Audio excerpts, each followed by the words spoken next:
नमस्कार, मी गौरी सूर्यवंशी. एस मराठीमध्ये आपलं स्वागत. वळूया आजच्या बातमीकडे.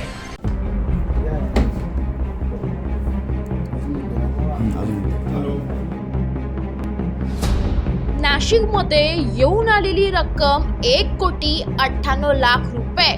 तर जयंत साठे यांच्याकडून भरारी पथकाने केली रक्कम हस्तगत.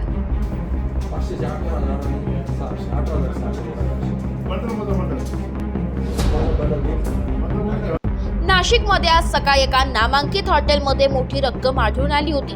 या संदर्भात निवडणूक आयोगाच्या पथकाने छापा टाकून तपास केला असता एकूण रक्कम ही 1,98,00,000 इतकी असल्याची माहिती निवडणूक अधिकाऱ्याने दिली आहे. तर ही रक्कम जयंत साठे यांच्याकडून हस्तगत केली असून या संदर्भात पुढील कारवाई केली जाईल अशी माहिती सहाय्यक निवडणूक निर्णय अधिकारी सुनीता खुमावत यांनी दिली आहे.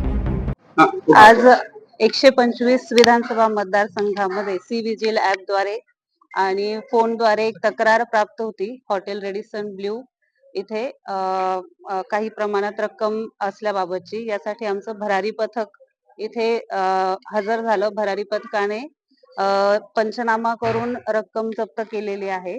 रक्कम 1,98,00,000 इतकी रक्कम आज जमा केलेली आहे आणि ती रक्कम ट्रेजरीमध्ये आम्ही जमा करत आहोत. मॅडम, जे रक्कम होती पूर्ण मोजायचं काम झालंय? पूर्ण किती? हो, 1,98,00,000 इतकी रक्कम आहे. कोणाचे होते, काय होते? जयंत साठे म्हणून त्यांच्या ताब्यात होती ती रक्कम. ते त्यांच्याच नावे रूम आहे आणि त्यांचेच असल्याचं त्यांनी कबूलही केलेलं आहे की रक्कम त्यांचीच आहे. नाही, आता ही रक्कम आपण ट्रेजरीत जमा करतो.